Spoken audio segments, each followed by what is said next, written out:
అందరికీ నమస్తే. నేను సైదే మామిడి ఎస్ మైక్ ఛానల్. సో ఈ నియోజకవర్గం గురించి చెప్పాలంటే నాకు తెలిసి తెలంగాణ స్టేట్లోనే ఇంత కాంట్రవర్సీ నియోజకవర్గం నాకు తెలిసి ఎక్కడా ఉండదు. నాకు ఈ నియోజకవర్గంలో ఎన్ని ఇంటర్వ్యూలు చేస్తే నాకు అంత ఊపు వస్తుంది, అంత మజా వస్తుంది. ఈరోజు నేను ఇంటర్వ్యూ చేయబోయే వ్యక్తి ఎల్సోజు నరేష్ గారు, తిరుమలగిరి మండల కాంగ్రెస్ పార్టీ అధ్యక్షులు అండ్ ఎక్స్ కౌన్సిలర్. అన్న నమస్తే. నమస్తే అన్న. అన్న బాగున్నారా? బాగున్నా. సో నిజంగా చెప్పాలంటే మీ తుంగతుర్తి నియోజకవర్గంలో నాకు ఎంతమందిని ఇంటర్వ్యూ చేస్తే నాకు అంత మజా వస్తుంటుంది. ఊర మాస్ సినిమా లెక్క కనపడుతుంది మీ నియోజకవర్గం. తుంగతుర్తి అంటేనే చైతన్యవంతమైన గడ్డ కాబట్టి అట్లా ఉంటుంది చెప్తారు. అంతే అంటారా? ప్రశ్నించే తత్వం ఉంటుంది ఇక్కడ. సో ఆ చైతన్యవంతమైన నియోజకవర్గం ఎంత చైతన్యవంతంగా అభివృద్ధి జరిగిందో తర్వాత మాట్లాడుకుందాం. సో ఫస్ట్ ఆఫ్ ఆల్ అన్న, అసలు మీ రాజకీయ ప్రస్థానం ఎక్కడి నుంచి స్టార్ట్ అయింది? అసలు మీరు రాజకీయంలోకి ఎందుకు రావాలనుకోరు? మీ రాజకీయ ఆదర్శం ఎవరు, ఇన్స్పిరేషన్ ఎవరు? రాజకీయాలకు అంటే నేను అనుకోకుండా, అంటే విద్యార్థి దశలో నేను 10th క్లాస్లో చివరి దశల్లో మా పెద్దవారు, మా నైబర్స్, మా ఇంటి దగ్గర మా చుట్టాలు, వరుసకు మామయ్య అవుతాడు, రవీంద్ర అని ఎన్ఎస్సీ లీడర్ ఉండే. ఓకే. ఆయన ద్వారా రాజకీయ రంగ ప్రవేశం చేయడం జరిగింది. అంటే ఆయన పార్టీల సమావేశాలకు నైట్ పూట అప్పుడు మొత్తం వాల్ రైటింగ్స్, పోస్టర్లు, స్తంభాలు ఎక్కి జెండాలు కట్టడం అట్లాంటివి మాతో చూపిస్తుండే ఆయన. అట్లా మాకు అలవాటు అయ్యి ఆయనతోటే రాజకీయ రంగ ప్రవేశం చేయడం జరిగింది. ఏ ఇయర్స్ నుంచి? నేను 97, 98, 2000 అంటే నేను ఇంటర్మీడియట్ ఎన్ఎస్వి కాలేజ్ ప్రెసిడెంట్గా తీసుకున్నా ఎన్నికల్లో. అప్పటి నుంచి మా రాజకీయ ప్రస్థానం మొదలైంది.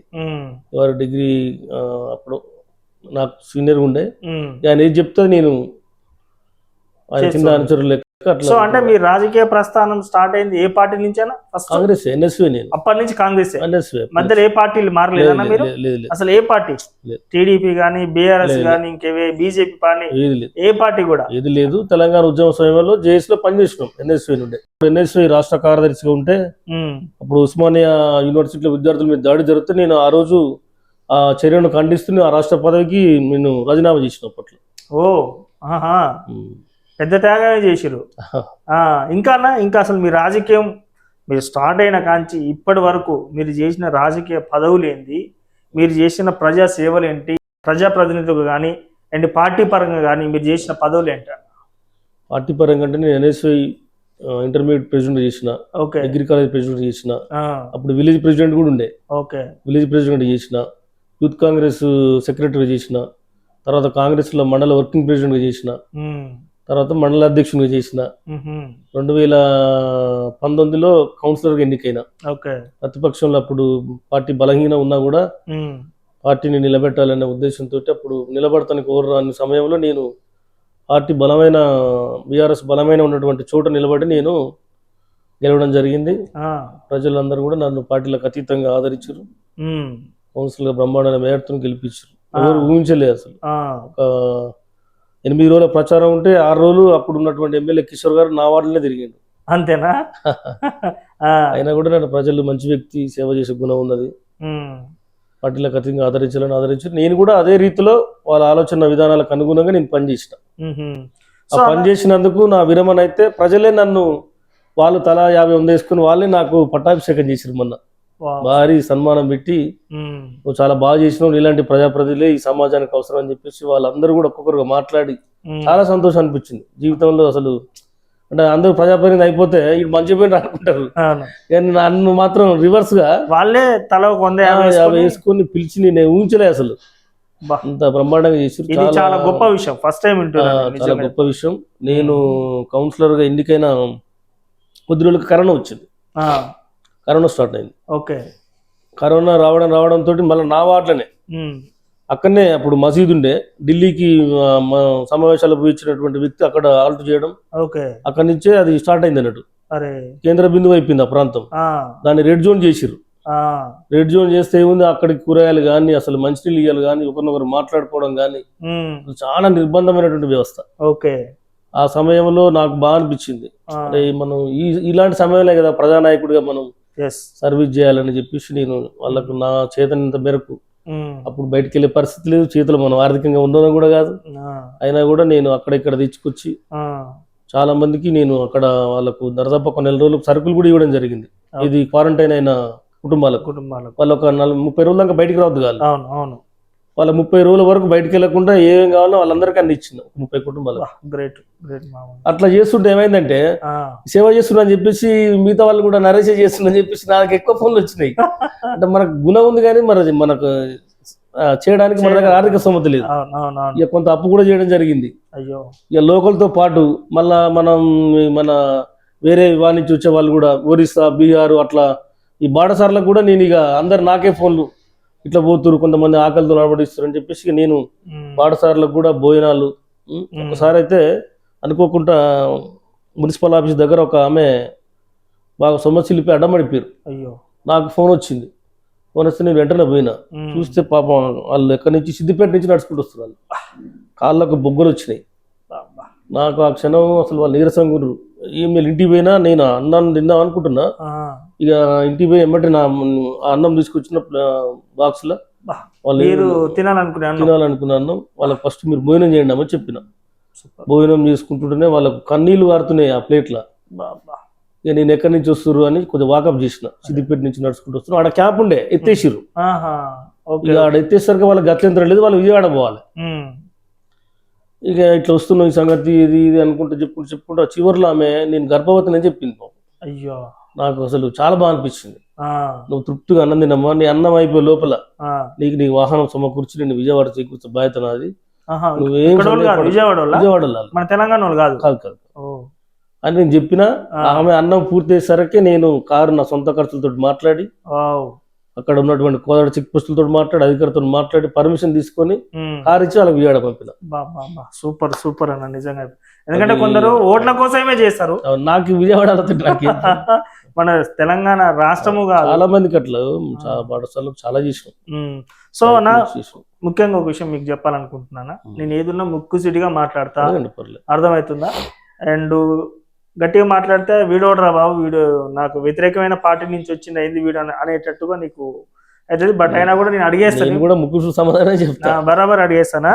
ఇన్ని సంవత్సరాలు కాంగ్రెస్ నమ్ముకొని తిరుగుతున్నావు అన్న, గట్టిగా మాట్లాడితే మీ గురించి ఎంక్వైరీ చేస్తే నాకు ఎవరిని ఒక 10-15 మందిని అడిగితే మీ గురించి కామన్గా గట్టిగా చెప్పిన వాయిస్ ఏంటంటే గాదరి కిషోర్ గారిని సైతం ఢీ కొట్టిన వ్యక్తి ఏకైక వ్యక్తి ఉన్నది ఎవరన్నా అంటే నరేష్ అన్న అని చెప్పినాను.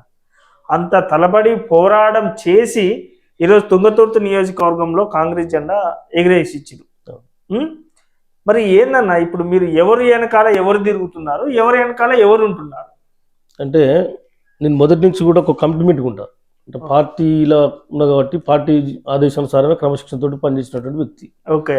2014లో 2018లో వర్గాలు ఉన్నప్పటికీ కూడా తిరుమల మండలానికి వచ్చేసరికి మేము బీఫామ్ ఇచ్చిన వ్యక్తికే పనిచేసినాం. అసలు అక్కడక్కడ నియోజకవర్గంలో ఏమేమి జరిగింది అనేది మీడియా మిత్రులకు మీకు తెలుసు. కానీ ఇక్కడ మాత్రం మేము ఖచ్చితంగా ఎలాంటి ప్రలోభాలకు లొంగకుండా ఖచ్చితంగా చేయి గుర్తుకే మేము ఓటేసినాం. అదే స్థాయిలో మొన్న 2023లో జరిగిన ఎన్నికలకు కూడా ఇంకెక్కువ సీరియస్ తీసుకున్నాం.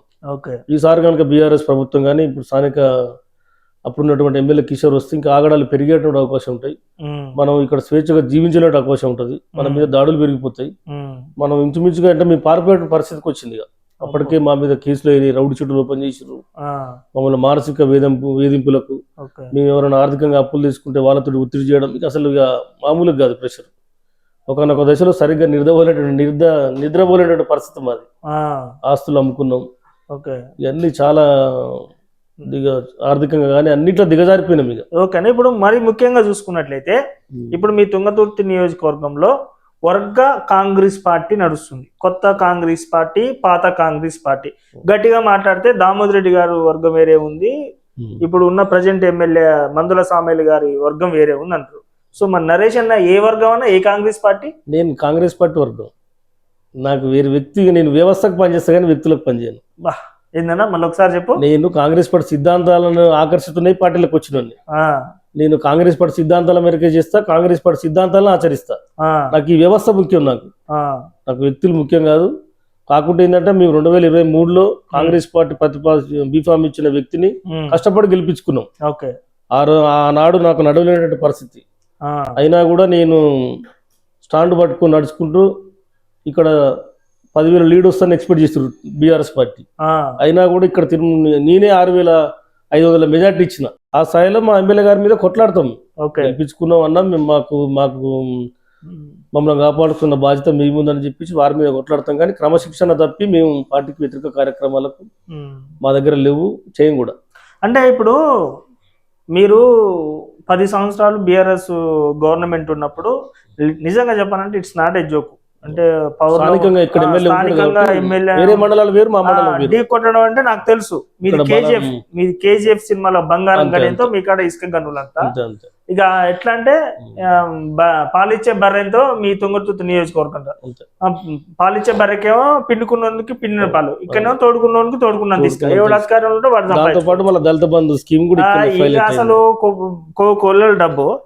సో అంత జరిగినప్పుడు కూడా అన్న ఇప్పుడు ప్రజెంట్ ఇప్పుడు మీ ఎమ్మెల్యే గారు సామేల్ గారు ఏమిటి అప్పుడు బీఆర్ఎస్ పార్టీలో అధికారం అనుభవించిన వాళ్ళే మళ్ళా ఇప్పుడు సామేల్ గారు ఏమిటి ఉండి మళ్ళీ మీలాంటి సీనియర్ నాయకుడిని డామినేట్ చేస్తుంటే మీకు బాధ అనిపించట్లేదా?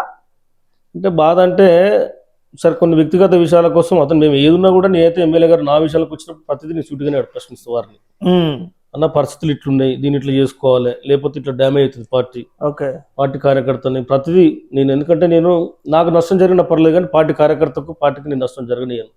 అట్లా బ్యాలెన్సింగ్ చేసుకుంటూ వస్తున్నాం కాబట్టి మా దగ్గర అన్ని మండలాల్లో కొద్దిగా అటు ఇటు ఉన్నా కూడా తిమ్మేరు మండలంలో పార్టీ కొద్దిగా అంటే స్థిరంగా పటిష్టంగా ఉంది ఇప్పటికి కూడా. ఇక్కడ ఈ వర్గాల పోరు కానీ లేకుంటే ఇంకా వేరే అట్లాంటివి లేవు ఇక్కడ. ఎందుకన్నా మీ కాడనే మొన్న రీసెంట్ గా ఎమ్మెల్యే సామేల్ గారిని దామోదర్ రెడ్డి గారి వర్గం రోడ్డు మీద ఉరికిచ్చారు కదా రోడ్డు అడ్డంగా తిరిగి. ఎక్కడ? ఈ జాజిరెడ్డిగూడెం. సార్ నేను ఏదేమంటున్నా మండల కేంద్రంలో లేదంటున్నా. అక్కడ జాజిరెడ్డిగూడెంలో కొన్ని అక్కడక్కడ చోట్ల ఉన్నాయి, మనం మూతుకులో చూస్తున్నాం, ఇక్కడ చూస్తున్నాం. అంటే ఒక్కొక్క దగ్గర ఒక కారణం ఉంది. అంటే పూర్తిగా విశ్లేషణ చేస్తే ఏంటంటే అక్కడ కొద్ది వ్యక్తిగత కారణాల వల్ల కూడా వాళ్ళు కొద్ది ఎమ్మెల్యే గారిని విమర్శించడం జరుగుతుంది. పార్టీకి కూస్తున్నారు వాళ్ళు. అంటే ఇప్పుడు ఇక్కడ జరుగుతున్నది ఏంటంటే ఇప్పుడు కనీసం మాకు గౌరవించట్లేదు. మేము మొదటి నుంచి కాంగ్రెస్ జెండా పట్టుకొని గట్టిగా మాట్లాడితే ఈసారి మీరన్న మాట ఈసారి బర్రాబర్ బీఆర్ఎస్ పార్టీ గవర్నమెంట్లోకి రావద్దు అండ్ ఇక్కడ గాదర్ కిషోర్ గారు గెలవద్దు అనే విధంగా కొందరు సొంత డబ్బులు జేబులో నుంచి డబ్బులు పెట్టుకొని మరి దాదాపు ఒక 26 రోజుల ముందా బీఫామ్ వచ్చింది. 26 రోజుల ముందు బీఫామ్ వచ్చిన వ్యక్తిని గెలిపేయడం అంటే ఇట్స్ నాట్ ఎట్. ఇప్పుడు నైట్ బీఫామ్ వస్తే ఉదయం సరికల్లా అక్కడ వేలాది మంది జనం స్వచ్ఛందంగా వచ్చారు. అంతా కాంగ్రెస్ పార్టీ కార్యకర్తలు అంతా స్వచ్ఛందంగా ఒక పిలిపి అంతే బీఫామ్ వేస్తుండు మన అభ్యర్థి స్వచ్ఛందంగా ఖచ్చితోటి వచ్చారు వేలాది మంది. అసలు అక్కడ మామూలుగా అదే రోజు విజయ సంకేతం మోగింది ఇంచుమించుగా. డిసైడ్ అయింది ఆ రోజే విన్ను.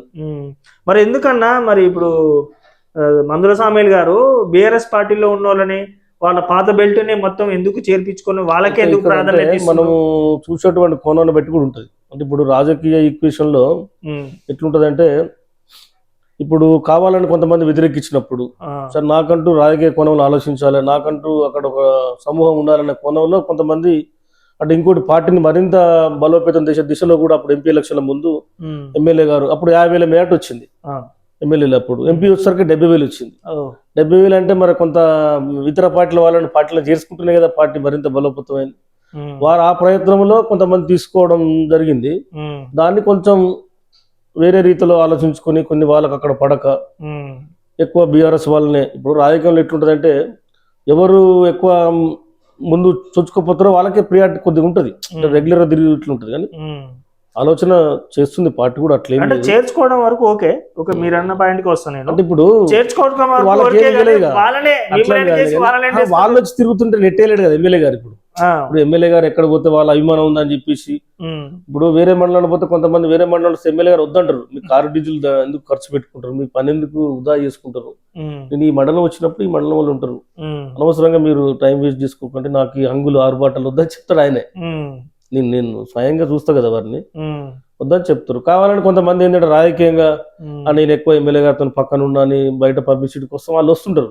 కానీ వచ్చినటువంటి వ్యక్తిని అభిమానాన్ని నేను వెళ్ళిపో రావద్దని చెప్పలేడు కదా ఏ నాయకుడు కూడా. వారికి కూడా పొలిటికల్ ఈక్వేషన్ లా ఎవరికైనా ఉంటుంది, ఒక 50 మంది ఉండాలి 100 మంది ఉండాలి, ఏమిటి ఓ 20 కార్లు ఉండాలి. అది కావాలని పిలిపించుకోవడం వేరు, ఓకే. అనుకోకుండా అభిమానంతో వస్తుంటే వద్దని ఎట్లా అంటారు? అంటే ఇప్పుడు అంటే మీలాంటి సీనియర్ కాంగ్రెస్ పార్టీ నాయకులు ఏమంటున్నారంటే ఓకే చేర్పించుకోవడం తప్పులేదు, మీరు అన్నది బీఆర్ఎస్ పార్టీని ఖాళీ చేసి పడేయాలి, అసలు ప్రతిపక్షం అనేది లేకుండా చేయాలి, మీరు అనుకున్న మార్గం ఓకే, సో మీరు చేర్పించుకోవడంలో తప్పులేదు, మాకు ఒక మాట చెప్పి మీలాంటి సీనియర్లకు మాకు ఒక మాట చెప్పి మాకు కొంచెం ఒక రవంతా గౌరవం ఎక్కువ ఇవ్వండి, గౌరవమే కోరుకుంటున్నాం మేము. ఇప్పుడు ఎట్లుంటదంటే గౌరవం అనేది ఇచ్చిపుచ్చుకుంటుంటది.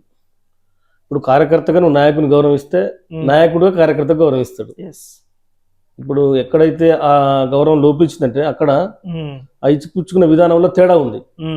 ఏ మండలంలో అయితే తేడా ఉందో మీరు అందరు చూసినవా, వాళ్ళు ఎమ్మెల్యే గారిని గౌరవించకపోవడం, ఒక నాయకునిగా చూడకపోవడం, ఈయన ఏందని హేళనగా మాట్లాడడం, అట్లా మాట్లాడిన వాళ్ళ పట్ల ఈయన కొద్దిగా కఠినంగా ఉంటాడు. ఎందుకంటే ఎమ్మెల్యే గారు చాలా కింది స్థాయి నుంచి వచ్చినాడు. రాత్రి బడి పంతులుగా, ఒక ఆటో కార్మిక ఉద్యమానిగా, ఒక మన ఇళ్లలో పనిచేసే వాళ్ళ కార్మిక సంఘానికి ఉద్యమం నేను చూసిన అతను. అంటే నేను వారు ఇప్పుడు తుంగతుర్తి నియోజకవర్గ ప్రజలకు తెలిసిన సామ్యాల ఒక భాగం అయితే వారికి ఇంకో వేరే చరిత్ర ఉంది. అంటే నీకు 2-3 నిమిషాల్లో చెప్తాను. ఒకసారి ఏమైందంటే అనుకోకుండా వాళ్ళ స్నేహితుడు వికారాబాద్లో పరిగి 91లో అక్కడ వారు ఒక 15 సంవత్సరాలు అక్కడ ఉన్నారు వారు. ఓకే.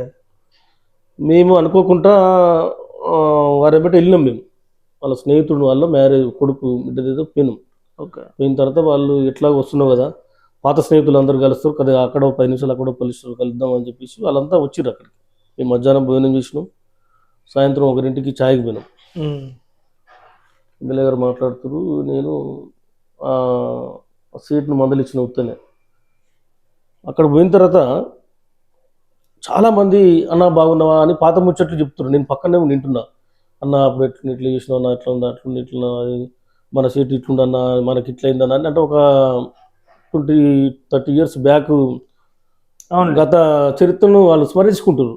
నాకు అనిపించింది, అన్న ఇక్కడ ఉండిపోయిందా, ఉన్నట్టే మాట్లాడుతుండేంది, ఈయన నడుతూ ఏం చెప్తాడు, మనం టైంపాస్ ఒకసారి 1 పోయినాం.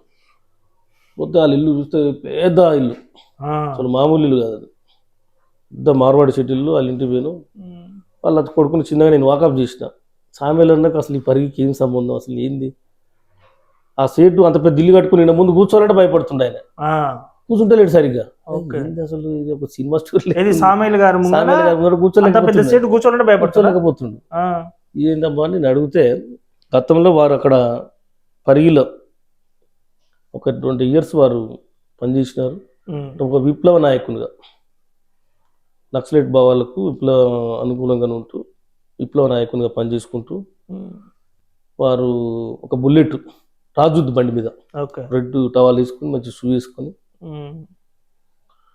సినిమాలో మమ్ముట్టి లేకుంటారుగా ఆ స్టైల్లో మొత్తం భూస్వాములకు వ్యతిరేకంగా ఎవరైతే భూస్వాములను అక్రమంగా భూములను ఆక్రమించి ఉత్తగా బానిసలుగా పనిచేసుకుంటున్నట్టు, జీతాలు ఇవ్వకుండా పనిచేసుకుంటున్న వ్యవస్థ మీద, ఈదగల కొడుకులను కూడా బాల కార్మికులు చేసుకుని ఉత్తగా వాళ్ళ ఇంట్లో వాడుకుంటున్నట్టు వాటి మీద పోరాటం చేసి వాళ్ళందరికీ విముక్తి కల్పించి వాళ్ళకు భూములు పంచి అప్పట్లో ఈ ఉద్యమాలు చేసుకుంటే సారదందాల మీద సారా కాంట్రాక్టుల మీద వాళ్ళ మీద వ్యతిరేకంగా పోరాటం చేసి అవసరమైతే ఇట్లా మేము తిరుగుబాటు చేస్తాం, ఇదేంద్ర దూరా నువ్వేంది అని చెప్పేసి ఒక గుంపు కట్టి ఒక నక్సల మాదిరిగా ఉద్యమం నడిపించింది. అక్కడ నడిపించి అప్పట్లోనే ఆయన ఇక డబ్బులు సరే ఎట్లా సమకూర్చుకున్నదే కానీ పేదల కోసం ఎవరన్నా పేదవారు చనిపోతే వారికి అంతిమ క్రియలు లేని వాళ్ళకు 5,000, ఎవరన్నా బాలింతలకు హాస్టళ్లకు పిల్లలకు నోటు పుస్తకాలు చేసుకుంటూ రాత్రి పూట బడి పంతులుగా విద్యతోటే ఈ విద్యార్థులకు భవిష్యత్తు ఉంటుంది, విద్యతోటే మీ జీవితాలు మారుతాయని చెప్పేసి వాళ్ళకు రాత్రిపూట పోయి పాఠాలు చెప్పి పొద్దున 4 గంటలకు పోయి కూడా మళ్ళీ పాఠాలు చెప్పి తర్వాత మళ్ళీ ఆయన జీవిత ప్రక్రియ వాళ్ళు ప్రారంభించుకునేదట. అట్లా వాళ్ళు ఇప్పుడు నీ పోయిన సీటును చూసినావా, ఆ సీటు కూర్చొనే జేబులో అనుకుంటే 50,000 ఖర్చులకు ఇట్లిచ్చిపోయేదట. అట్లాంటి వాడు సీటు 100 కోట్లకి ఎదిగిండు. కానీ ఆ గౌరవం మాత్రం సామెల్ గారికి అట్లే ఉంది. అయితే ఆ క్రమంలో బాగా బలపడిపోయిండు. దూరాలందరూ ఒకటయి ఈ సామెలు ఇక్కడనే ఉంటే ఇక మనకు పెద్ద ప్రమాదం ఉందని చెప్పేసి ఇతను ఎన్కౌంటర్ చేద్దామని ప్లాన్ చేస్తారు. వాళ్ళు ఇక ప్లాన్ చేసి మొత్తం చేసి ముషిరాబాద్ జైల్లో ఒక 2 నెలలు ఉంచిరండి. వస్తే సామేలన్న భార్య పోయి బతిలాడి మనకు పిల్లలు ఉన్నారు. అప్పట్లోనే సామేలన్న దరిదాపుగా ఒక ఈయనకు ఆడ 10 ఎకరాలు ఇట్లా పేదలకు మంచంగా ఈయన కూడా ఒక 10 ఎకరాలు సాగు చేసుకుంది, వ్యవసాయం మీద ఇంట్రెస్ట్ ఉండే. ఆ 10 ఎకరాలు కూడా పేదలకు దానం చేసి ఇచ్చింది. ఇప్పుడు ఆడ అంతా వికారాబాద్ పరిగెరాలంటే మొత్తం ఇప్పుడు చాలా బంగారం భూమి ఆడ. ఇప్పుడు దరిదాపు 100 కోట్లు ఉంటుంది ఆ 10 ఎకరాలు. వదిలేసి వచ్చేసి అంటే ఆయనకు డబ్బులు లేకున్నా కూడా సేవ చేసిన గుణం అప్పట్లో ఉంది. అయితే మీరేమో వికారాబాద్లో అప్పట్లోనే 10 ఎకరాలు వదిలేసుకొని వచ్చిండు, డబ్బు మీద వ్యామోహం లేదని అంటారు. మరి ఇప్పుడేమో మొన్న రీసెంట్గా ఎంత కాంట్రవర్సీ అంటే రీసెంట్గా అన్ని న్యూస్ ఛానళ్ళలో కానీ ఇక్కడ ఉన్న కాంట్రవర్సీ కానీ మెయిన్ ముఖ్యంగా ఏంటంటే ఎమ్మెల్యే సామేల్ గారు ఎలక్షన్ కంటే ముందు షారెడు ఇసుక కూడా తీయనియను అన్న సామేల్ గారు ఇలా బారెడు ఇసుకలు పెద్ద పెద్ద టిప్పర్లు పెట్టి లారీలు పెట్టి ఇసుక దందా చేస్తుండ్రు. ఈ సామేల్ గారు కొడుకులు కానీ అల్లుడు గారు కానీ ఇంకా ఈ ఎమ్మెల్యే గారు కానీ మొత్తం ఇలా కనిసందుల్లో ఇసుక దందా నడుస్తుంది. తెలిసి అయితే వాళ్ళ కుటుంబ సభ్యులు ఎక్కడ కూడా ఏ విషయంలో ఇన్వాల్వ్ గారు. ఎందుకంటే నేను చిన్న చిన్న విషయాలలో గట్టిన ఎవరన్నా బండి పట్టుకుంటే ఎస్ఐకి చెప్తా అంటేనే కూడా వాళ్ళకి చెప్తాడు ఆయన. తుంగతుర్తి నియోజకవర్గం సంబంధించిన ఏ విషయంలో కూడా మీరు జోక్యం చేసుకోవద్దని చెప్తాడు. వాళ్ళ కొడుకులను కానీ అల్లుండు కానీ వాళ్ళ కొడుకులైతే నాకు తెలిసి ఎక్కడ కూడా భూముల విషయాల్లో కానీ పంచాయతీల విషయాల్లో కానీ ఎక్కడ కూడా వాళ్ళు ఎక్కడ జోక్యం చేసుకున్న సందర్భాలు అయితే లేవు. ఎలక్షన్లో కూడా పనిచేసిపోయిండు సూర్యకిరణ్, ఎలక్షన్ ఏజెంట్గా చేసిండు, ఎంపీ ఎలక్షన్ కూడా పనిచేసిండు. మొన్న కూడా ఢిల్లీ ఎలక్షన్లు అయితే కూడా ఢిల్లీ ఎలక్షన్లో పోయి కూడా పార్టీ తరఫున పోయి పనిచేస్తుండు. అలా పార్టీకి ఏమైనా పిలిపిస్తే పని చేయనప్పుడు వస్తే పని చేస్తారు తప్పితే ఎమ్మెల్యే గారిని కాదని కానీ లేకుంటే సొంతంగా వారి నిర్ణయాలు తీసుకొని జోక్యం చేసుకున్న పరిస్థితి ఎక్కడ లేదు, చేసుకోరు కూడా వాళ్ళు నాకు తెలిసి. అంటే ఇప్పుడు ఎమ్మెల్యే గారి అనుచరులు కొంతమంది అంటే మీ రెండో పార్టీ ఉన్నది కదా, రెండో భాగం వేరే వర్గాల మీద అసలు ఎటాకులు చేసుడు, కొట్టడాలు. మొన్న రీసెంట్గా చూసుకున్నట్లయితే మీ పార్టీకి సంబంధించి ఎస్సీ కార్పొరేషన్ చైర్మన్ ప్రీతం గారు కాటమై పండగకు వస్తే ఆ బండ్లు అడ్డం పెట్టి చేయడం. నేను అక్కడే ఉన్నా ఆ రోజు. బండ్లు అడ్డం పెట్టలేం లేదు, చిన్న విలేజ్ ఒకటే దారి ఉన్నది. దారికి ఉన్నటువంటి రేగడ రవి నాయకుని కింద ఎమ్మెల్యే గారు ఆగిండు, వెహికల్స్ జామ్ అయినాయి అంతే. అడ్డం పెట్టి అంత అసలు ఆయన క్రితం వచ్చిన సంగతి కూడా వెనక ఉన్న సంగతి కూడా ఎమ్మెల్యే గారు తెలియదు. అట్లాంటిది ఏం లేదు, అట్లాంటి వ్యక్తిత్వం కూడా ఆయనది ఏం కాదు. అసలే రోడ్డు మీద నిలబెట్టి ప్రీతం గారి కార్ డ్రైవర్ గారు ఫోన్ ఎస్ఐ గారు గుంజుకోవడాలు మీరే కొట్టుకుంటే మూడో ఆయనకు సందు కదా కూడా లేదు. కిషోర్ గారు రెడీగా కూర్చున్నారు. ఇప్పుడు కిషోర్ కు ఎమ్మెల్యే గారికి చాలా వ్యత్యాసం ఉంటుంది. కిషోర్ గారు చేసిన దందాలు కానీ, కిషోర్ గారు నడిపిన పరిపాలన విధానం కానీ, ఎమ్మెల్యే గారు ఏం దందాలు చేసిరా కిషోర్ గారు భూదందాలు చేసిండు. ఇప్పుడు మీకు తెలదా వెలుపల్లి అంజయ్యను హత్య చేసిన సంగతి అప్పుడు నియోజకవర్గం దాకా కూడా కూర్చుంది. మద్రాల కాడ సొంత భూమి రైతులను తిరుమలగిరి నుంచి రౌడీలు తీసుకుపోయి ఉరిపించుకుంటూ కొట్టిర్రు. ఇసుక దందాలు అయితే మీకు తెలియని విషయం కాదు. తిరుమలగిరిలో సొంత భూముల రెడ్డి నాయకుల్ని జొన్నోళ్ళని వాళ్ళని ఎలగొట్టి మరీ పర్మిషన్లు ఇచ్చి ఇల్లు కట్టించిండు. చాలా చేసిండు కదా.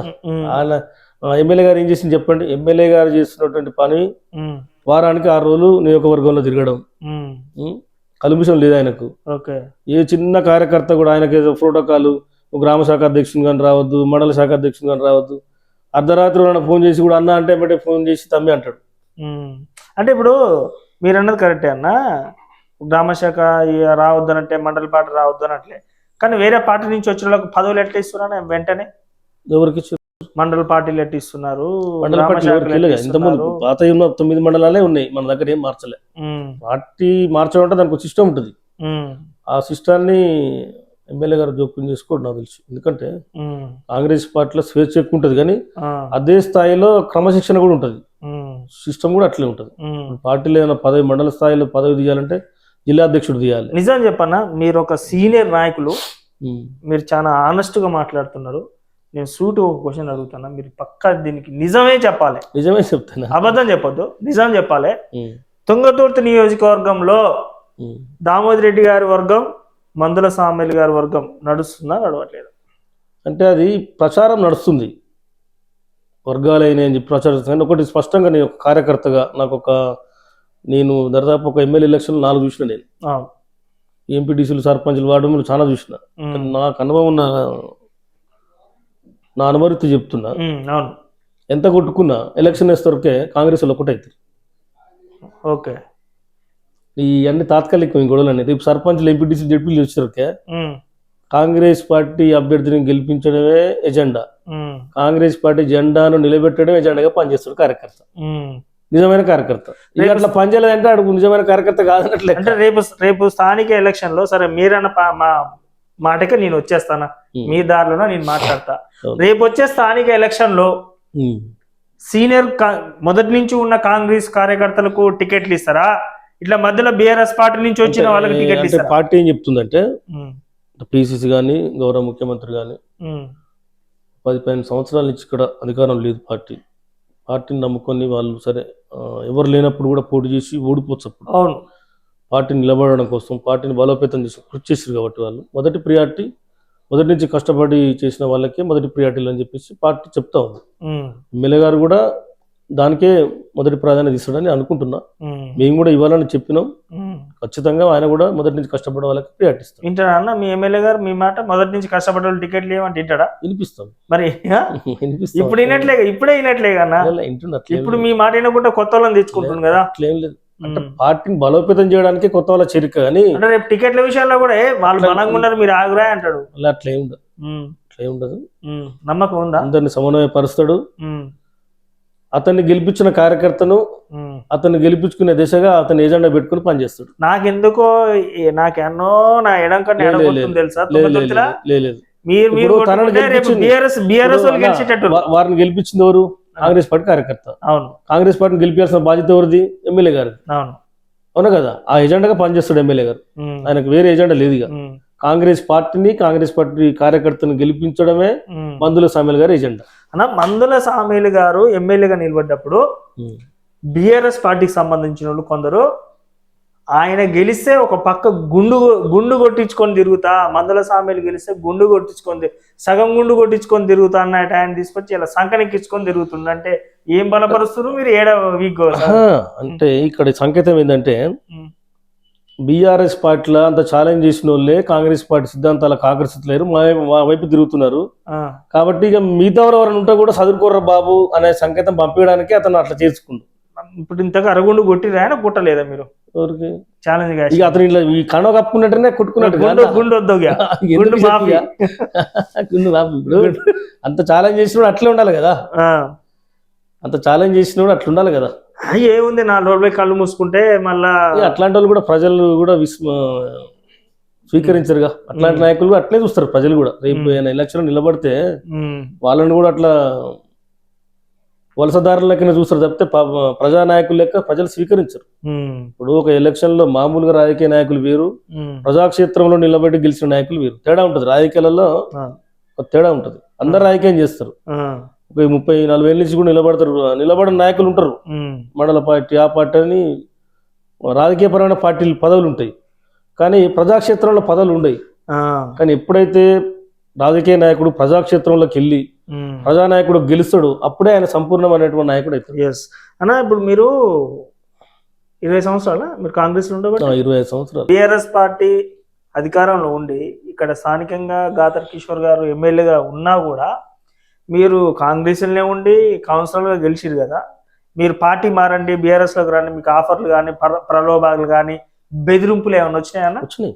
బెదిరింపులు వచ్చినాయా? బెదిరింపులు వచ్చినాయి. బెదిరించడం అంటే ఇక కేసులు పెట్టి నానా రకాలుగా మనల్ని ఇబ్బంది పెడితే బెదిరింపులు అన్నట్టు కదా. ఏం కేసులు పెట్టారన్నా? చాలా కేసులు. ఉత్తగా మనం ఇక్కడ ఊళ్ళో లేకుండా కూడా ఎవరన్నా పోయి చిన్న గొడవ అయింది అలా నరేష్ ఉందంటే నరేష్ మీద కేసు బుక్ అయ్యింది అంతే. పోలీసు వాళ్ళు మీరు అడగలేదా నేను లేనంటే? ఇక పోలీస్ వ్యవస్థ మొత్తం అప్పుడు టిఆర్ఎస్ కార్యాలయాలే కదా. ఇప్పుడు కాంగ్రెస్ కార్యాలయాలు అయిపోయినాయి. లేదు, అట్లా అసలే లేదు. ఇప్పుడు అట్లా ఉంటుందా అన్న? లేదు. మీరు తెలుసుకోండి, అసలు మేము అలాంటి ప్రోత్సహించాం. ఫస్ట్ కాంగ్రెస్ పార్టీ పైనుండి కూడా అట్లాంటి ప్రోత్సహించదు. జనరల్ గా పోలీస్ వ్యవస్థ మొత్తం ఇప్పుడు సిన్సియర్ గా పనిచేస్తుంది. బీఆర్ఎస్ పార్టీ అధికారం ఉన్నప్పుడు మనకు చాలా తేడా. అంతేనా? వాళ్ళు స్టేషన్ లో శాసించారు. లేదు, ఇప్పుడు అట్లా లేదు, ఆ వాతావరణం లేదు. ఇప్పుడు నిజం అంటే ఇప్పుడు మీ తుంగతుర్తి నియోజకవర్గంలో ఎమ్మెల్యే సామేలు గారు ఇసుక దందా చేయట్లేదు అంటారు? లేదు, ఇక్కడ లేదు. చాలా మంది ఆయన దగ్గరికి వస్తారు, చేసుకుంటాం అది అని అంటారు కూడా. ఆయన దానికి అనుమతి తెలపట్లేడు ఆయన.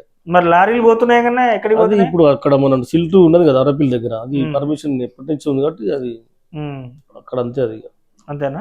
మరి ఎందుకు మరి ఇట్లా వార్తలు వస్తున్నాయి గట్టిగా ఎమ్మెల్యే సామేలు పడనోళ్ళు ఎట్లయినా ఏదో ఒకటి రాజకీయాలలో అసత్య ఆరోపణలు చేస్తూనే ఉంటారు. సహజం అది. కానీ ఈ వాస్తవికానికి దగ్గర ఉండాలి కదా. ఇప్పుడు అంత ముందుకు జానకిపురం, చిన్న పడిశాల, అనంతారం, ధర్మారం, లక్ష్మీదేవి కాలువ ఎంత తెల్లారు నడిచేది. ఇప్పుడు నడుస్తున్నాయా? లేవు కదా. అంతేనా? ఇప్పుడు మొత్తం ఇప్పుడు మీరు వెళ్ళి చూడండి. ఇప్పుడు మొత్తం అన్ని చెక్ డ్యాములు మంచిగా నీళ్లతోటి జలకాలతోటి సంతరించుకుందంత. బోర్లు కూడా ఫుల్ వస్తున్నాయి. వ్యవసాయం పెరిగింది. ఇప్పుడు వ్యవసాయ ఉత్పత్తులు కూడా పెరిగినాయి. బాగా పెరిగింది మన. నేను రీసెంట్గా మీ నియోజకవర్గానికి సంబంధించి ఎస్సీ కార్పొరేషన్ చైర్మన్ ప్రీతం గారిని ఇంటర్వ్యూ చేసిన. ప్రీతం గారు ఏమంటున్నారంటే, నెక్స్ట్ నాకే టికెట్ వస్తుంది, తుంగతుర్తిలో ప్రీతం గారు ఎమ్మెల్యే అవుతుండు, బర్రాబర్ ఇది రాసి పెట్టుకో అంటుండు. నిజమేనా? అది ఆయన వ్యక్తిగత అభిప్రాయం. కాంగ్రెస్లో ఎట్లుంటుంది అంటే, ఇప్పుడు చిన్న ఉదాహరణ, 2014లో గుడిపాటి నర్సయ్య గారికి బీఫామ్ కన్ఫర్మ్ అయింది ఆల్రెడీ. ఓకే. ఒకటే రోజులో జేసీ నుంచి వచ్చి అద్దెంకి దయాకర్ కొప్పులరాజు గారిని పట్టుకొని బీఫామ్ తెచ్చుకుండు. మళ్ళీ తెచ్చేసుకుండు. 2023లో కూడా దయాకర్ అన్నాం. లాస్ట్ మళ్ళీ 20 daysలో అనూహ్య రీతిలో మన సామెలన్న గారు బీఫామ్ వచ్చింది. ఎందుకన్నా మరి మీ కాంగ్రెస్ పార్టీలో మొదటి నుంచి కాంగ్రెస్ పార్టీలో చేసిన వాళ్ళు ఎవరికి ఎమ్మెల్యేగా పోటీ చేసేంత సత్తా ఉండదా అన్న? బయటకు వచ్చిన వాళ్ళకు ఉండదు. పార్టీ గుర్తిస్తుంది. అంటే పార్టీ ఎట్లుంటది అంటే, ఇక్కడ స్థితిగతులను బట్టి, అంటే పార్టీ కొన్ని రాష్ట్ర స్థాయిలో ఒప్పుకున్నటువంటి ఒప్పందాలను బట్టి, ఇప్పుడు దయాకర్ గారు టికెట్ ఇచ్చిన కోణం ఏంటంటే రాష్ట్ర స్థాయిలో ఒప్పుకున్నటువంటి కోణం, ఒప్పందాలు చేసుకున్నటువంటి కోణం. కోదండరామ గారు కానివ్వండి, మందకృష్ణ గారు, కుప్పలరాజు గారు ఏఐసిసి సెక్రటరీ గారు, వారి మాట కొన్ని వినాల్సి వస్తుంది కదా. మీ తుంగుతుంది దరిద్రమా దురదృష్టమో కానీ ఫస్ట్ నుంచి పట్టుకున్న వాళ్ళే వెనక పోతారు, సడన్ గా వస్తారు అనుకోకుండా తక్కువ వచ్చి సీట్లో కూర్చుంటారు. కాంగ్రెస్ పార్టీలో ఏదో ఒక రోజు కష్టపడే ప్రతి కార్యకర్తకి న్యాయం జరుగుతుంది. మీరు అన్నది మాత్రం కరెక్టే. కాంగ్రెస్ వాళ్ళు కష్టపడదానికే పనికి వస్తారు, పదవుల కాడికి వచ్చేసరికి టికెట్లో పనికి రాకుండా అయిపోతారు మీరు. సార్ ప్రస్తుతం అట్లా వాతావరణం ఉంది, కానీ అందరికీ మంచి రోజు వస్తుంది. కాంగ్రెస్ కార్యకర్తలు కష్టపడతారు కానీ టికెట్లకు పనికిరారు, పదవులకు పనికిరారు. వేరేటోళ్ళు వచ్చి పదవులు చేయాలి, వేరేటోళ్ళు వచ్చి నిలబడాలి. మీరు మాత్రం చెమట వచ్చి జెండాలు కట్టాలి, బ్యానర్లు కట్టాలి, మెజార్టీలు తెప్పిస్తారు. ఎందుకు అట్లా? పార్టీ సిద్ధాంతాలకు మేము కట్టుబడి ఉంటాం కాబట్టి పార్టీ చెప్తే చేస్తాం బరాబర్. అంటే ఇప్పుడు నెక్స్ట్ వచ్చే ఎమ్మెల్యే ఎలక్షన్లో కూడా పార్టీ ఎవరికి టికెట్ ఇస్తే వాళ్ళకి పని చేస్తారా, మందుల సామేల్ గారికి టికెట్ వస్తుంది అనుకుంటారా? మేము ఇంతకుముందు కూడా చెప్పినాం కదండి, మాకు వ్యక్తిగత ఎజెండా ఉండదు. పార్టీ ఎజెండానే మా ఎజెండాగా ఉంటుంది. రేపు పార్టీ ఎవరికి ఇచ్చినా పని చేస్తాం, అంతే ఉంటుంది. సో అన్న మీ మీద రౌడీ షీట్ ఉందా అన్న? ఉన్నది. ఎందుకు ఉందన్న? చేసిదిగా కావాలండి మనం. సో అన్న లాస్ట్ అండ్ ఫైనల్గా ఏది మరి నెక్స్ట్ తిరుమలగిరి మార్కెట్ కమిటీ చైర్మన్గా మీ పేరే వినపడుతుంది, నిజమా అన్న? అంటే పార్టీకి నేను దరఖాస్తు చేసుకున్నాను. నన్ను అంటే నేను సీనియర్ కష్టపడ్డా కార్యకర్తగా నన్ను గుర్తించడం అని మన ఎమ్మెల్యే గారికి దరఖాస్తు చేసుకున్నాను, పార్టీకి దరఖాస్తు చేసుకున్నాను. పార్టీ పరిశీలన చేస్తాను. వస్తుందని నమ్మకం ఉందా, లేకపోతే కొత్తగా వచ్చిన వాళ్ళకి పార్టీ గుర్తిస్తాను ఆశిస్తాను. అదే నేను ఏమంటున్నా, పాపం మీరు ఫస్ట్ నుంచి పార్టీ గుర్తిస్తే ఎమ్మెల్యే గారు కూడా నన్ను నా కష్టాన్ని గుర్తిస్తాడు. వేరే ఎవరు నర్సయ్యనా ఇంకొకరి పేరు వినపడుతుంది? నర్సయ్య ఎవరు? Second place. ఇంకా మీకు ఎమ్మెల్యే గారు ఏమిటి ఉన్న వ్యక్తికి ఎవరికో ఇస్తానంటారు అని అంటారు. ఏమో తెలియదు. వారి నిర్ణయం ఏం తీసుకుంటారు అనేది మనం ఎట్లా డిసైడ్ చేస్తాం. మీకు నమ్మకం ఉందా? అయ్యో ఇన్ని రోజులు కష్టపడ్డారు, నన్ను సామేలన్న గారు ఖచ్చితంగా నా కష్టాన్ని గుర్తించి నన్ను చేస్తున్న నమ్మకం నాకు ఉన్నది. బరాబర్ ఉంది. ఇవ్వకపోతే అన్న ఇవ్వకుండా నేను పార్టీ కట్టుబడి ఉంటా. అట్లే నీ పార్టీ పిచ్చి చల్లకుండా ఏముందన్నా నీకు కాంగ్రెస్ లో ఎంత పిచ్చి ఉంది నీకు పార్టీ? ఏందన్నా అసలు కాంగ్రెస్ అంటే ఎంత పిచ్చి ఏందన్నా మీకు? నాకు అర్థం కాదు. అంతే ఉంటది. ఇప్పుడు ఉదాహరణకు మా దగ్గర మొన్న జలాల్పురం రాజనాయక్ తన గ్రామ పంచాయతీ ఉంటుంది. అంత ముందుకు ఎంపీటీసీ పొడి చేసి ఓడిపోయింది మా దగ్గర 2018లో. మన సర్పంచ్లు వస్తున్నాయి, ఎంపీటీసీలు వస్తున్నాయి. అప్పుడు ఓడిపోయినప్పుడు ఆర్థిక పరిస్థితులు ఇస్తే బతుకుదెరువు కోసం హైదరాబాద్ బీరాలి. అక్కడనే బతుకుతానికి పోయి అక్కడనే పని చేసుకుంటా జీవన కొనసాగిస్తారు. ఈ మధ్యకాలంలో సర్పంచ్లు ఎంపీటీసీలు వస్తున్నాయంటే మళ్ళీ నేను పార్టీ అధికారంలోకి వచ్చింది కదా, పార్టీ నన్ను గుర్తిస్తుంది, ఇప్పుడు నేను పోయి గెలవడానికి అవకాశం ఉంటుంది, పోతా అని చెప్పేసి అతను వాళ్ళ కుటుంబ సభ్యులు వద్దు, ఇంత ముందుకే మనం భూములు పెట్టి ఉన్న ఊరులు పెట్టి బతుకుదానికి రావాల్సిన పరిస్థితి వచ్చింది, మళ్ళీ ఎందుకు ఏమైనా జరిగితే బాగుండదని వాళ్ళు కొద్దిగా నిరాకరించారు. పార్టీ పట్ల పిచ్చి ప్రేమతోటి కాంగ్రెస్ పార్టీ 3 రంగుల కండువతోటి ఊరేసుకొని చనిపోయింది. మనోవేదనకు గురై చనిపోయే ముందు కూడా అక్కడ ఉన్నటువంటి గ్రామ పెద్దలకు, కొంతమంది పార్టీ పెద్దలకు ఫోన్ చేసి నా మీద పార్టీ కండువా కప్పాలి, నేను పోయేటప్పుడు ఊరేగింపులో కాంగ్రెస్ పార్టీ జెండా ఉండాలి నా పాడెకు, నేను చనిపోయిన తర్వాత 3 రంగుల గద్దె కట్టియాలి నా సమాధి, పార్టీ నాయకులు అందరూ వచ్చి నా ఫోటోకు పూలు వేయాలి కాంగ్రెస్ పార్టీ నాయకులంతా. అట్లా ఇంకో నాయకుడు ఉంటాడు, తలుపులకు కూడా చేయి గుర్తులు ఇట్లా చెక్కు ఉంటాయి, చేయి గుర్తులు ఇట్లా. అంటే అట్లాంటి కార్యకర్తలు, అట్లా కాంగ్రెస్ పార్టీకి పట్టుకోమలే కార్యకర్తలు. నేను ఒప్పుకుంటా ఆ విషయాలు. అట్లా ఉగ్రవాదుల కంటే ఘోరంగా ఉంటారే. అంతే. ఉగ్రవాదులు ఎంత కొట్టినా నిజం చెప్పరు, కాంగ్రెస్ కార్యకర్తలు ఎంత ప్రలోభాలకు గురి చేసినా పార్టీ మారు. అంతే నిజమా? సో మీరు గిందాక మాట అంటుంటే నాకు ఒక మాట గుర్తొచ్చిందన్న.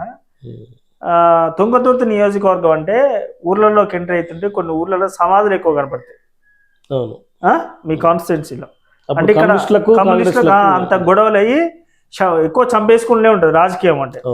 మరి గాదర్ కిషోర్ గారు గెలిచిన తర్వాత సమాధుల కంటే ఎక్కువ పొలాలు పంటలు శశశామలం చేసిన అని చెప్పి అంటున్నారు, మీరేమో చేయలేదంటే. అప్పుడున్నటువంటి రాజకీయ పరిస్థితులలో అప్పుడు హత్యలు బాగా, అంటే అప్పుడు కక్షలు ఎక్కువ ఉండే రాజకీయాలు. మారుతున్నట్టు కాలక్రమేణా రాజకీయమైన కక్షలు పెరిగిపోయినాయి. కుటుంబాల పట్ల ప్రేమలు, కొడుకులను చదివించుకోవాలి, భార్య పిల్లలు, కొంచెం స్వార్థంగా, అంటే మనిషి మారుతున్నటువంటి జీవన తరుణంలో రాజకీయాల మీద పిచ్చి తగ్గింది. అప్పుడు ఎట్లుండే, ఒక ఊరు కాంగ్రెస్ అంటే ఊరు అట్లే ఉండేది, ఒక ఊరు కమ్యూనిస్ట్ అంటే ఊరు అట్లే ఉండేది, ఈ వాడ కాంగ్రెస్ అంటే వాడ అట్లే ఉండేది, ఈ వాడ కమ్యూనిస్ట్ అంటే ఈ వాడ కమ్యూనిస్ట్ అట్లే ఉండేది. ఇప్పుడు వాడు పార్టీ జెండా వేసుకుని ప్రచారం చేస్తే వాడు మన అదే పార్టీకి ఓటేసిన గ్యారెంటీ లేదు. అంటే రాజకీయాల పరిస్థితులు అట్లున్నాయి. ఇంకోటన్నా, మీరు చెవిటెంకన్న గారు సిట్ అంటే సిట్టు, స్టాండ్ అంటే స్టాండు, గట్టిగా మాట్లాడితే చెవిటెంకన్న గారికి మీరు బినామీ అంట. బినామీ అవడానికి ఆయనకే ఉన్నాయి ఆస్తులు, ఆయన బినామీ. అంటే చెవిటెంకన్న ఏది చెప్తే అది చేస్తారు, అట్లేం లేదు. కాకుంటే చెవిటెంకన్న గారికి నేను 2019 నుంచి 23 వరకు, అంటే కొద్దిగా ఎక్కువగా మా ఇద్దరి మధ్యన కొంచెం స్నేహం ఎక్కువ పెరిగింది. అంటే నేను వారి జిల్లా అధ్యక్షుడు అయిన తర్వాత మండల కార్యక్రమాలతో పాటు కాన్సెన్స్ సంబంధించిన కార్యక్రమాలు కూడా నేను మండల కేంద్రంలో నిర్వహించేది. కొంచెం నేను డబ్బు పెట్టుకునేది, అడ్జస్ట్ చేసేది, ఉన్నా లేకున్నా కూడా. ఇట్లాంటి ప్రోగ్రామ్ రాత్రి చెప్పినా కూడా ఆ ప్రోగ్రామ్ ఖచ్చితంగా నేను సక్సెస్ చేస్తాను. ఆ నమ్మకం మీద ఏంటంటే ఆయన ఏ పని నాకే చెప్పేది అన్నట్టు. ఖచ్చితంగా ఇది ఎట్లాంటి పరిస్థితులు ఉన్నా ఆ కార్యక్రమాన్ని సక్సెస్ చేసి తీరుతాడు మనోడు. అంటే చెవిటెంకన్న గారికి మీరు నమ్మకమైన మనిషి. నమ్మకమైన అప్పుడు ఉండే అట్లా.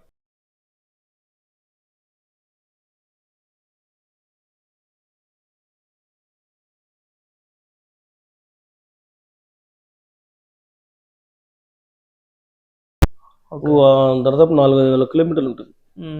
అక్కడ కార్యక్రమాలు జరిగినా కూడా మేము మా మండల కేంద్రం నుంచి పోయేది. అంత పిచ్చుండి కాంగ్రెస్ పార్టీ మాకు. అంతేనా? సో మరి ఫర్దర్ ఫ్యూచర్లో ఈ వర్గపోరు తగ్గుతుందా పెరుగుద్దా?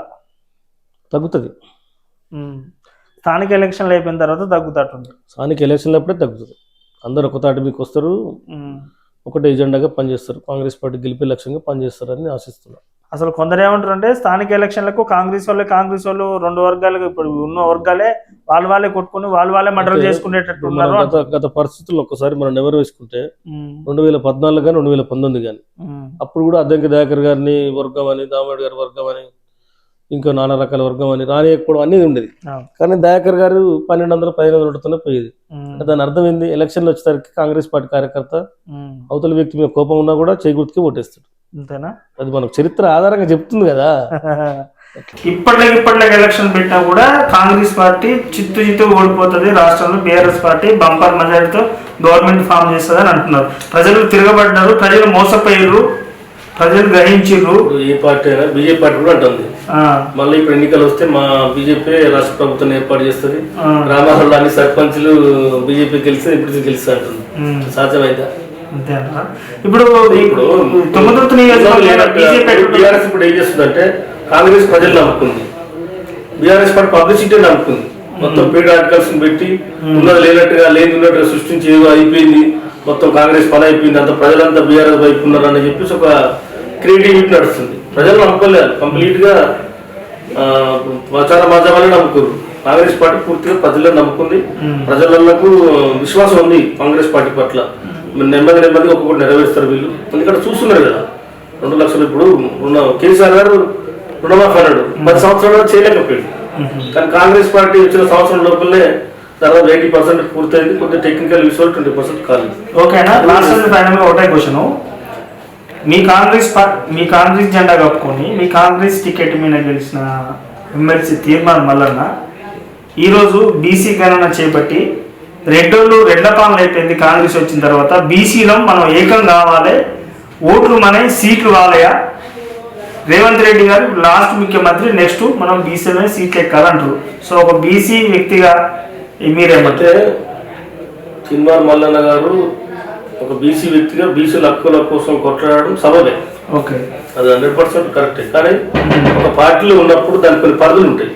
పార్టీ క్రమశిక్షణ లోబడి మాత్రమే మాట్లాడాలి. లేకుంటే పార్టీ సమావేశాలలో మేము బీసీలు వెళ్తున్నాం, మా జనాభా తగ్గట్టు వాళ్ళని సీట్లు ఇవ్వాలని కొట్లాడాలి. కానీ పార్టీకి ఇబ్బంది కలిగే వ్యాఖ్యలు చేయడం కరెక్ట్ కాదు.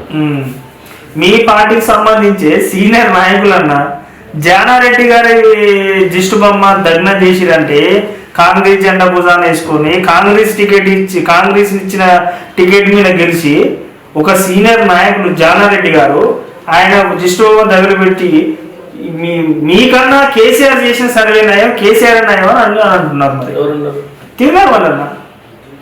కేసీఆర్ చేసిన సర్వే అని కాదు, కానీ ఈ సర్వేలో కొన్ని లోపాలు సవరించాలని చెప్పాడు. వాటి కూడా స్వీకరించి ఇప్పుడు మళ్ళీ చేస్తుంది కదా, కులకరణ మళ్ళీ కూడా చేస్తుంది. ఎందుకంటే కాంగ్రెస్ పార్టీలో స్వేచ్ఛ సంస్థ ఎక్కువ ఉంటుంది. కానీ ఆ వాక్యాలు ఎంత నిజం ఉందా అనేది మన పార్టీ పరిశీలకులు పరిశీలిస్తారు. అలా నిజంగా ఆయన వాక్యాలు వాస్తవాలకు దగ్గర ఉంటే వాటి పార్టీ పనులకు తీసుకుంది. ఇప్పుడు ఏమంటుందంటే ప్రకటించింది కదా, మన జీవితం బీసీలకు అన్యాయం చేయడం ఏదైతే వాస్తవిక చెప్తాను. తీర్మానం ఏమంటే ఇక 2 రోజులకు మాకు సోబత్ చాలు, ఇక చాలు మీకు మా పార్టీల కులాలు అనేది అట్లా మాట్లాడదు మరి అంటుండగా మీ తీర్మానం అన్న. ఇప్పుడు 2 రోజులకు మాకు సోబత్ చాలు, ఇక పోనీ అసలు కాకుండా వేస్తే ఎవరికి ఏదో అట్లా అనుకుంటే అట్లుండదు. పార్టీ అంటేనే సర్వమతాలు అందరు కలుస్తేనే పార్టీ. పార్టీ సిద్ధాంతాల మేరకు ఎవరు నిలబడ్డా పార్టీ. ఇప్పుడు నేను బీసీ ఉన్నా, రేపు నిధి నిలబడుతుంది. నాకంటూ వ్యక్తిగత సిద్ధాంతం ఉండదు కదా, పార్టీ సిద్ధాంతాలని అమలు చేయాలి. కానీ నేను బీసీ టీఆర్ఎస్ నుంచి బీసీ నిలబడితే నేను బీసీకి ఇస్తే మరి పార్టీ ఎందుకు అట్లా ఉండదు కదా పార్టీలో. తుంగతుర్తి నియోజకవర్గంలో మందుల సామేల్ గారు ఎమ్మెల్యే అయిన కాంచి ఇప్పటివరకు అసలు చేసిన డెవలప్మెంట్ కార్యక్రమం ఏంటంటే చాలా అభివృద్ధి కార్యక్రమాలు చెప్పాడు. చేసిండు తక్కువ కాలంలోనే దాదాపుగా ఒక 20-30 ఏళ్ళ అభివృద్ధిని ఆయన ఒక సంవత్సర కాలంలో పూర్తి చేశారు. ఎందుకంటే మనం విద్యారంగ పరంగా ఆలోచించినట్లయితే మా తిరుమలగిరి మండల కేంద్రంలో అనాది కాలంగా ఇక్కడ ప్రజలు కోరుకుంటున్నటువంటి ప్రభుత్వ జూనియర్ కళాశాల ఎప్పటి నుంచో నేను ప్రెసిడెంట్ కాల్చి దానికోసం ఫైట్ చేస్తున్నా. చాలా మంది విద్యార్థి సంఘాలు దాని ఉద్యమం చేసినాం, కానీ కాలే.